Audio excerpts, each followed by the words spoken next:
लक्ष्मण जी से। लक्ष्मण जी, ये पहले तो पूरी खबर क्या है? इसमें कई सारी चीजें आ रही हैं, तो अगर पूरी खबर आप हमें समझा पाएं क्या है तो। कि सरकार ने फर्टिलाइजर सेक्टर की 8 कंपनियों के स्ट्रेटेजिक डाइवेस्टमेंट के लिए एक पहचान की है, इसकी सिफारिश की है, या फिर कहें कि 8 कंपनियों के विनिवेश की तैयारी है। ये जो 8 कंपनियां फर्टिलाइजर सेक्टर की, उसमें से एक कंपनी है आरसीएफ, राष्ट्रीय केमिकल फर्टिलाइजर। अब बता दूं कि राष्ट्रीय केमिकल फर्टिलाइजर में सरकार की हिस्सेदारी करीब 75% है। दूसरी कंपनी है नेशनल फर्टिलाइजर लिमिटेड, जो कोई है कि एनएफएल में भी सरकार की हिस्सेदारी मुझे लगता है करीब बड़ी हिस्सेदारी है, यहां भी 74% के आसपास है। तीसरी कंपनी है एफएससीटी। ये एफएससीटी जो कंपनी है, इस एफएससीटी कंपनी में भी जो है सो fertiliser and chemical Travancore limited इसको कहते हैं। ये भी कंपनी जिसमें सरकार अपना हिस्सेदारी बेचना चाहती है। बता दूं कि आरसीएफ जो है मुख्य तौर पर यूरिया बनाती है, कॉम्प्लेक्स फर्टिलाइजर बनाती है। एनएफएल नीम कोटेड यूरिया बनाती है, बायो फर्टिलाइजर बनाती है। और ये सब जो कंपनियों की पहचान की गई है, ये नई विनिवेश नीति जिसका ऐलान वित्त मंत्री ने किया था, उसी नई विनिवेश नीति के तहत किया गया है। और नीति आयोग की एक महत्वपूर्ण बैठक हुई थी 3 हफ्ते पहले, उस बैठक में इस पर सहमति बन गई है और फिर आगे की प्रक्रिया अब शुरू होगी। पहली चीज तो 3 कंपनियों का नाम लक्ष्मण जी ने लिया, जिसमें आरसीएफ, एनएफएल 75% हिस्सेदारी एनएफएल में है और फैक्ट 90% हिस्सेदारी सरकार यहां पर ओन करती है। इन तीनों में एक स्ट्रैटेजिक विनिवेश की बातचीत हो रही है। तीनों दिन के ऊपरी स्तरों पर कामकाज करते हुए दिखाई पड़ रहे हैं। 5% ऊपर फैक्ट, करीब 4% ऊपर आपको एनएफएल दिखाई पड़ेगा और डे हाई पर आरसीएफ भी कामकाज करता हुआ दिखाई पड़ रहा है। तीनों में ही एक जोरदार तेजी। अच्छा लक्ष्मण जी, एक बात और, आपने ये 3 कंपनियों का नाम तो लिया, इसके अलावा भी कुछ नाम है क्या? कि कई और नाम भी मैंने चलते देखे हैं, क्या उनका नाम भी आ रहा है क्या? हम बिल्कुल, दरअसल 8 कंपनियां जिनकी पहचान की गई है, और उसमें से जो 3 कंपनियों का नाम मैंने लिया और बाकी जो कंपनियां उसका भी नाम आपको बता दूं कि इसमें जो बाकी कंपनियां हैं जिनके विनिवेश की तैयारी की गई है, उसमें आपको फर्टिलाइजर सेक्टर की जो कंपनियां, 1 मिनट में नाम लिखा था कहीं पे मुझसे, हाँ अब मिल गया। ये है आपको ब्रह्मपुत्रा वैली फर्टिलाइजर,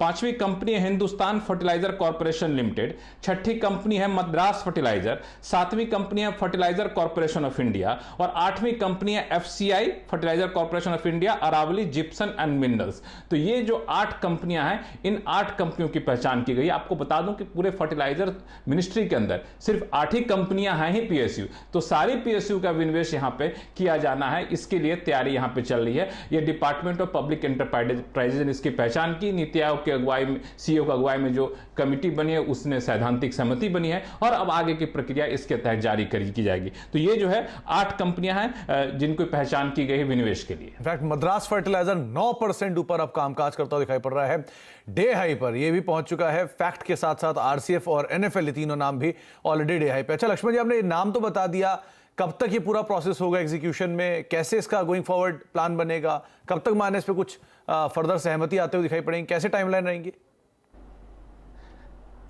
देखिए, बिल्कुल आपने ये सवाल सही कहा, क्योंकि अब हम लोग कह रहे हैं कि विनिवेश की तैयारी है, तो कल से लोग पूछना शुरू कर देंगे कि कब होगा, आज नहीं हुआ विनिवेश, कल नहीं हुआ विनिवेश, कब होगा।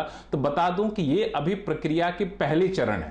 पहले चरण की पहले सरकार ने विनिवेश नीति का ऐलान किया, उसके बाद पहचान किया जाना था किस किस सेक्टर की कौन कौन सी कंपनियों का विनिवेश किया जाना। तो वो पहला चरण पूरा हुआ है। ये फर्टिलाइजर सेक्टर की ये 8 कंपनियों के विनिवेश के लिए पहचान की गई है। लेकिन चूंकि फर्टिलाइजर सेक्टर, ध्यान रखना होगा आपको कि काफी संवेदनशील सेक्टर है, इस वजह से यहां पे विनिवेश बहुत तेजी से होगा। मुझे इसकी संभावना कम दिख रही है, क्योंकि राजनीतिक रूप से संवेदनशील सेक्टर और सरकार चुनाव में भी अगले साल जाने वाली है। और फर्टिलाइजर मंत्रालय जो सूत्र बता रहा है, वो भी बहुत ज्यादा उत्साहित इसको लेकर के नहीं है। और इसके पीछे मुझे जो वजह बताया गया, वो वजह यह बताया गया कि फर्टिलाइजर मंत्रालय को कई सारे रिमाइंडर भेजे गए कि आप बताएं कि इन कंपनियों के बारे में आपको क्या कहना है। कम से कम सूत्र बता रहे हैं 4 रिमाइंडर भेजे गए फर्टिलाइजर मंत्रालय को डिपार्टमेंट ऑफ पब्लिक एंटरप्राइजेस की तरफ से। 11 फरवरी को, 15 फरवरी को, 5 मई को, 18 मई को, इतने बार रिमाइंडर भेजने के बाद जो है थोड़ी सी सुगबुगाहट वहां देखने को मिली। तो पहली बात, राजनीतिक रूप से संवेदनशील सेक्टर है। दूसरा, फर्टिलाइजर मंत्रालय भी बहुत ज्यादा आक्रामक नहीं है कि एग्रेसिव नहीं है कि हम इसको बेची डालना है।